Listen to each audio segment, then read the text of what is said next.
bayi begitu, paranormal dan sebagainya. Ketika ada bantuan klinik ataupun dokter atau bidan masuk desa itu nggak boleh. Kenapa nggak boleh? Padahal ini kan suatu kemajuan. Karena dia punya kepentingan yang tertanam kuat. Disebut tadi dengan vested interest, gitu. Ya. Sedangkan hal yang lain pendorong mengapa saya kira Anda bisa baca di buku. Tapi tadi poin utamanya adalah tentang vested interest, yaitu adanya pihak yang baik itu sengaja maupun tidak itu menghambat gitu. Itu tadi ya teman-teman buat faktor penghambatnya. Jadi di sini harapannya teman-teman juga bisa nih jadi agen perubahan. Jadi nanti teman-teman mengurangi, kalau misal teman-teman tahu di situ ada vested interestnya, teman-teman harus basmi itu semua. Jadi kita bisa istilahnya mendukung adanya perubahan sosial yang sifatnya positif seperti itu. Terus tentunya kalau ada perubahan sosial itu masyarakat akan juga mengalami dampak ya Mbak Yasa. Kalau dampaknya sendiri ada apa aja ya Mbak?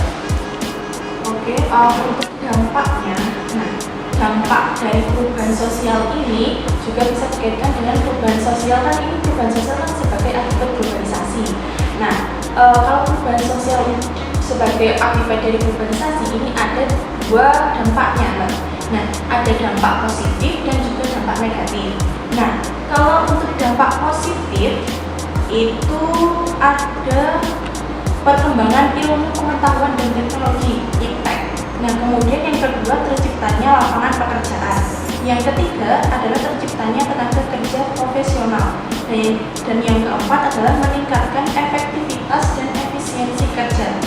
Nah, sebaliknya, kalau dampak negatifnya itu terkait pergolakan daerah, aksi protes, demonstrasi, kriminalitas, kenakalan remaja, dan prostitusi. Jadi untuk dampak positifnya ini lebih ke masyarakat yang dinamis, maju, terus kemudian adil dan sejahtera. Kalau untuk dampak negatifnya itu mengarah ke permasalahan sosial seperti kriminalitas, kesenjangan sosial, dan konflik sosial. Itu kalau di buku Pak. Iya. Monggo Pak, buat dampaknya bisa dijabarkan lagi buat teman-teman. Oke, ya. Kita lihat dampak positif dan negatif perubahan. Jadi ketika kita mengalami perubahan, otomatis akan kita mendapatkan hasil dari ada efeknya, baik itu efek yang negatif maupun ada kemajuan. Nanti kita simpulkan. Sebenarnya kalau kita lihat dampak positifnya itu arahnya ke globalisasi. Tadi ada efektivitas, efisiensi, perkembangan teknologi dan sebagainya. Larinya ke arah globalisasi. Ya. Jadi globalisasi itu sangat luas sekali. Bisa globalisasi tenaga kerja, globalisasi teknologi, globalisasi perdagangan, pengetahuan dan sebagainya. Sedangkan lawannya itu adanya suatu kerusakan, kemerosotan, adanya namanya demoralisasi, adanya moral-moral yang kemudian memburuk gitu ya. Tadi ada macam-macam, ada prostitusi dan sebagainya, itu namanya demoralisasi.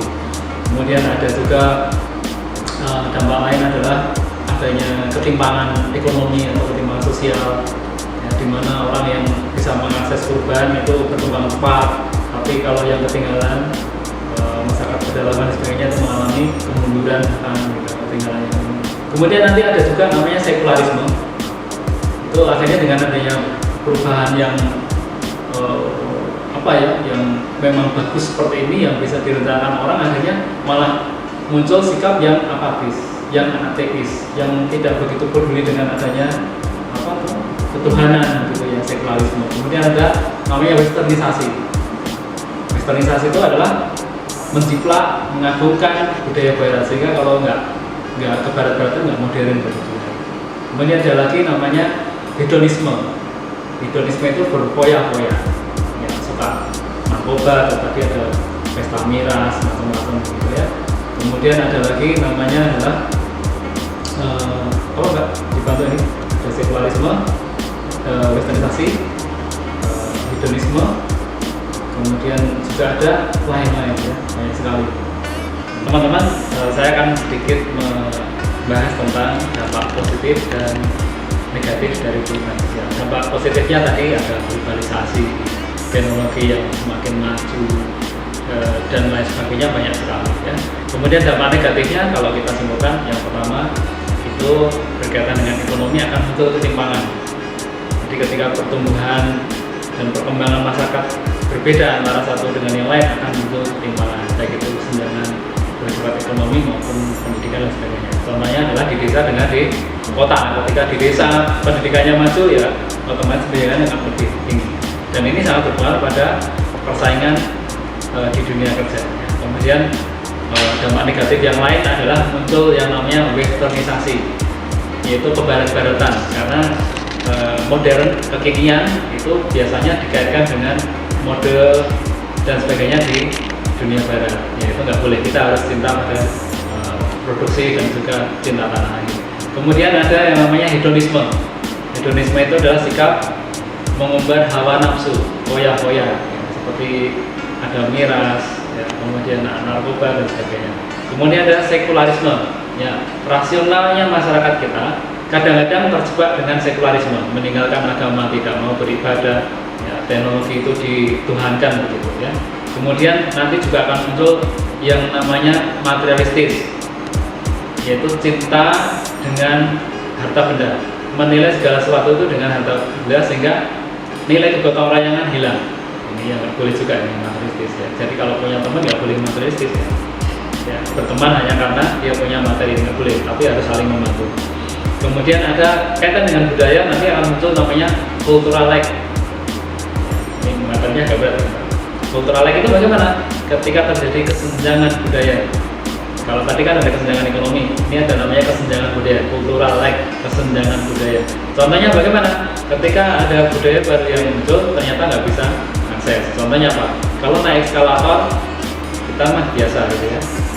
Tapi ada juga masyarakat yang mengalami ketertinggalan budaya, nggak berani naik, ya, nggak berani naik pesawat, nggak berani bawa HP dan sebagainya. Itu namanya cultural lag, kesenjangan. Yang atau bisa dikatakan gaptek gitu. Kemudian yang kedua itu muncul namanya cultural shock. Apa itu? Karena ada perubahan yang cepat sehingga akhirnya masyarakat kaget dengan perubahan itu. Contohnya ini daring ini. Dengan daring ini muncul namanya cultural shock. Orang tua mengeluh, siswa mengeluh, guru mengeluh, semua mengeluh. Tapi harus kita jalani. Contoh lain kenaikan BBM yang signifikan, itu juga muncul cultural shock. Kemudian ada cultural animosity, adalah suatu ketidaksukaan dengan budaya baru. Itu juga bisa. Jadi ketidaksukaan ini bisa dua macam, bisa karena itu memang budaya negatif, tapi juga bisa karena dia bersifat apatis tadi. Ada budaya baru tidak mau mengenal, namanya adalah cultural animosity. Ada cultural shock, ada cultural lag, cultural animosity. Satu lagi namanya mestizo culture. Mestizo culture itu adalah bermewah-mewah, bermegah-megah dengan budaya yang ada, tapi pemanfaatannya tidak untuk fungsinya, tapi hanya sebagai pamer begitu. Misalkan ke sekolah pakai mobil. Nah, ini karena hujan atau karena kebutuhan. Kalau dia memang karena hujan ya berarti karena kebutuhan tadi. Itu bukan masuk di mestizo, tapi karena bukan kebutuhan tapi hanya untuk unjuk eksistensi diri, biar lebih dilihat mewah, itu namanya adalah mestizo culture. Begitu. Masih banyak lagi. Oke, lanjutkan saja.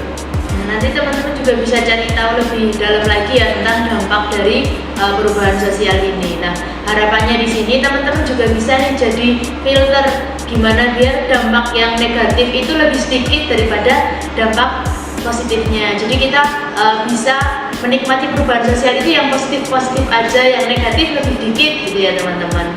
Terus ini nih Pak, udah di materi yang terakhir, tapi kayaknya ini nanti akan cukup banyak kayak materinya karena ini gongnya di bab ini. Jadi di bab ini nanti kita juga mau belajar tentang teori apa aja sih yang ada di perubahan sosial ini. Nah, dari Mbak Resa mungkin bisa dibacakan dulu kalau dari buku itu teori perubahan sosial itu ada apa aja. Oke teman-teman, kembali lagi ke buku yang sama tadi ya. Nah, kalian buka di halaman 24 terkait teori perubahan sosial. Nah, untuk teori perubahan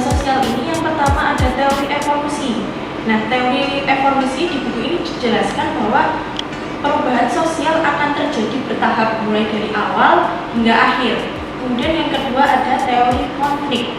Nah, menjelaskan bahwa perubahan sosial dapat berbentuk konflik berasal dari pertentangan kelas antara kelompok penguasa dengan kelompok masyarakat yang tertindas.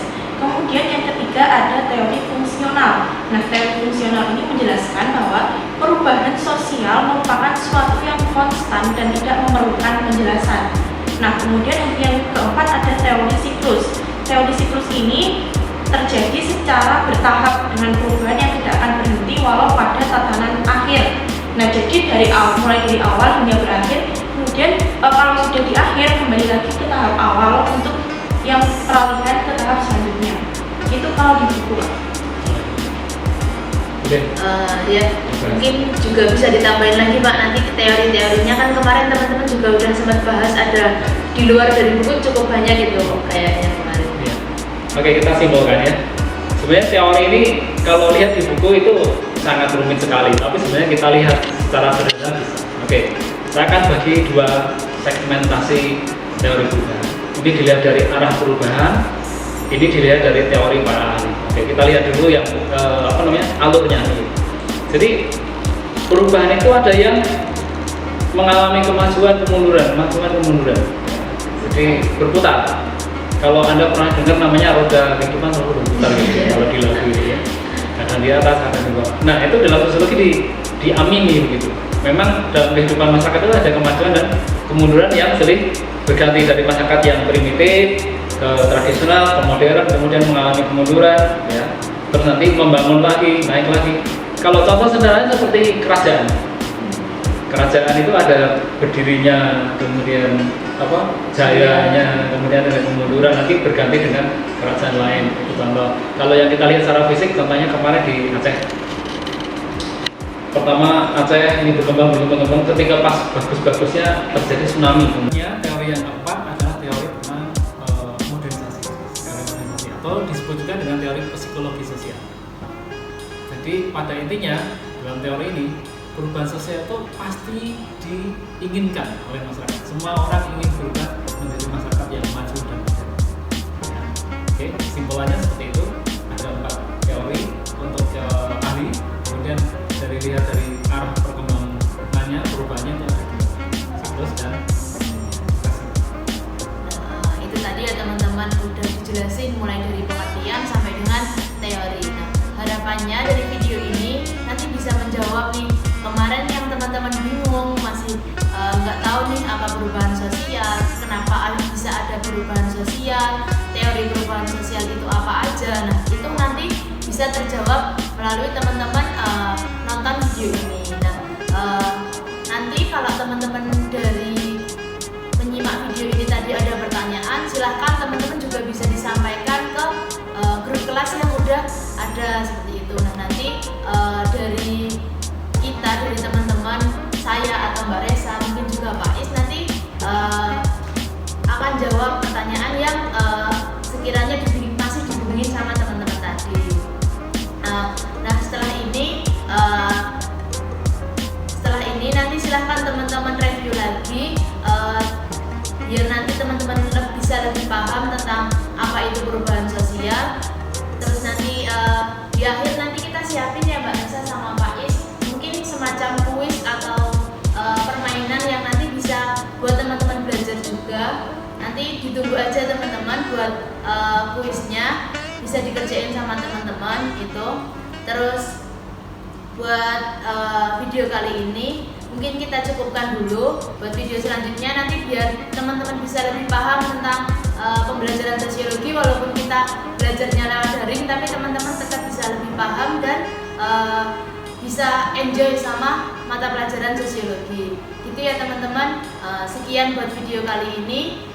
Saya Amelia, Mbak Resa sama Pak Iswan Bibi pamit undur diri. Wassalamualaikum